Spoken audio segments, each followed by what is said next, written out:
Welcome back. A corruption crackdown update. It is almost through. Saudi Arabia's government has seized more than $100 billion from officials and businessmen in Saudi who had been detained at the Ritz-Carlton in Riyadh.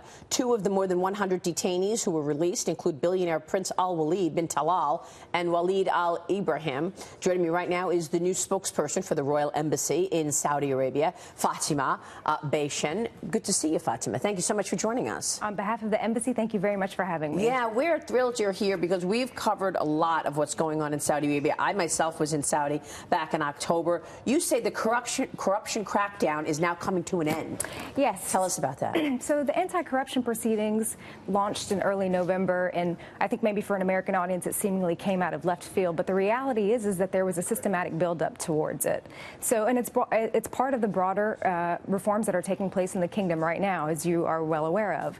And so there were substantial investigations that took place over the last 2 years that led to evidence that was compiled against certain individuals, which led to the anti-corruption crackdown.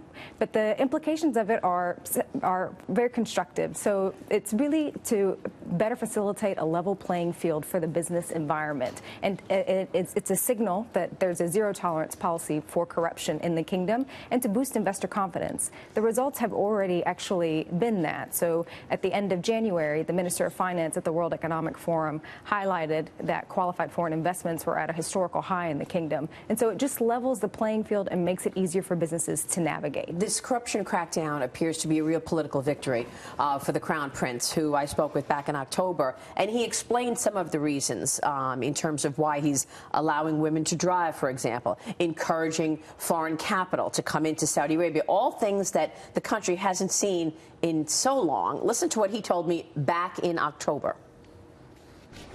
We want to live a normal life, a life that translates our moderate religion, our good customs. We coexist and live with the world and contribute to the development of our country and the world. This is something that there are steps that we have taken in the past that are clear. I believe that we will eradicate the rest of extremism very soon. So I don't think this is a real challenge because we represent the moderate teachings and principles of Islam, and we have the right. The right is on our side. The future king told me, basically, this is a message to the Saudis and to the world. Corruption will not be tolerated. Do you think that he achieved this? I know that he raised $100 billion, but what has changed? Well, the reality is that the Crown Prince launched Vision 2030 in April of 2016, which is a long-term economic diversification strategy. And it really opens up the kingdom in many forms, including with respect to inviting foreign investors to partner in the domestic private sector to partner in the kingdom's development trajectory. In order to do that, there needed to be specific barriers that needed to be addressed, one of which was not necessarily being able to navigate the environment. There were intangible elements such as corruption and kickbacks that were really thwarting kind of investors coming in. And this directly addresses that. And as you mentioned, there's already been a recovery of roughly $107 billion worth of stolen funds that is going to go back, channeled back to Saudi society for the good of Saudi people, which is why this has been popular among the average Saudi populace. It was a big deal to be named in this leadership position for you as a woman. Do you feel like you've been given the authority and the autonomy to make decisions?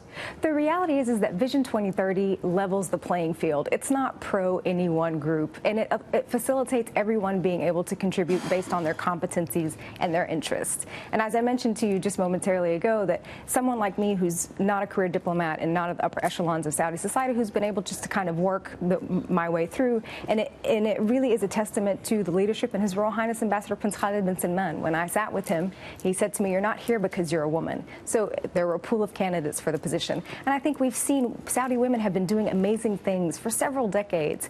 And now it's just the environment is being facilitated for us to contribute just like everyone else. Contribute in what way? Working? Contribute in ways that make women actually feel like they are are being looked at equally, treated equally as a man? So I'll tell you, I'll give you very specific examples. One of the targets in Vision 2030 was to increase the matriculation of women into the workforce. One of the barriers to market entry was transportation, because it was costly and women weren't allowed the right to drive.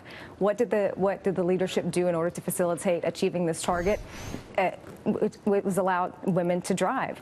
And so we've seen women enter across the board in several areas in the public sphere. We've seen women's advancements in sports. The Saudi Stock Exchange is chaired by a woman. We've seen women even prior to that were rocket scientists and mothers and teachers. The Ministry of Justice, the Public Prosecution Office are now hiring women. Passport Control is now hiring women. All of these are first times.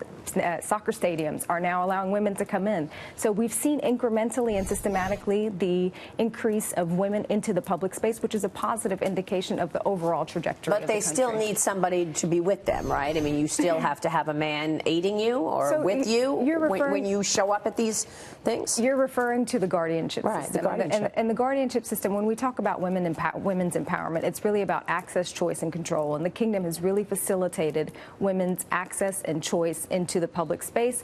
The guardianship system as an institutional policy is really different than what the organic application is. And the organic application varies from family to family, but that's not necessarily the government. So, for example, when I was living in the kingdom, I changed work twice. I had 2 bank accounts. I had several cell phone contracts.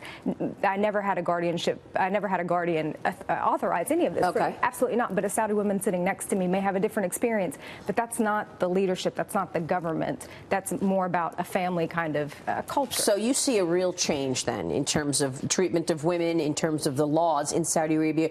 You say that things have actually changed. I know that they've raised $100 billion, but people are wondering, was that just an opportunity to get more money because the Saudis are facing a hole in the budget, or is he actually saying you supported terrorists, you supported the Muslim Brotherhood? There's going to be a payment for that. The anti-corruption proceedings were for one very clear reason, which was to facilitate a healthy business environment and level the playing field to boost investor confidence for foreign investors coming into the kingdom and also domestic investments as well. So it really addresses one of the barriers to market entry, and I'm kind of defaulting back to my previous consulting background, was being able to navigate the environment. And so when Vision 2030 was announced, investors look at 2 things. They look at opportunities and they look at risk.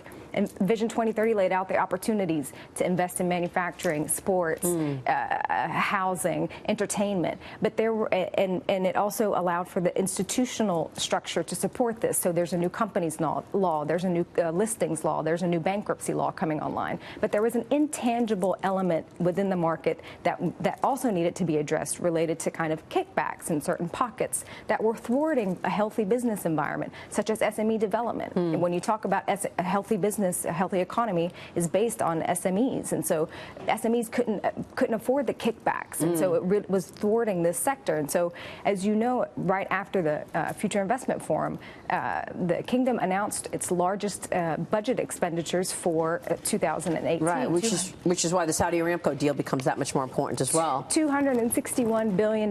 Exactly. So the business environment, just needed to be cleaned up slightly, and that's exactly what the anti-corruption proceedings do. It sent a clear signal that there's a zero-tolerance policy for corruption across the board. Yeah, well, that certainly did reverberate around the world. It's great to hear from you. Thank you so much, Fatimah. Maria, thank you for having me. Thank you for joining us this morning. Fatimah Baeshen, good luck with what you've got ahead of you.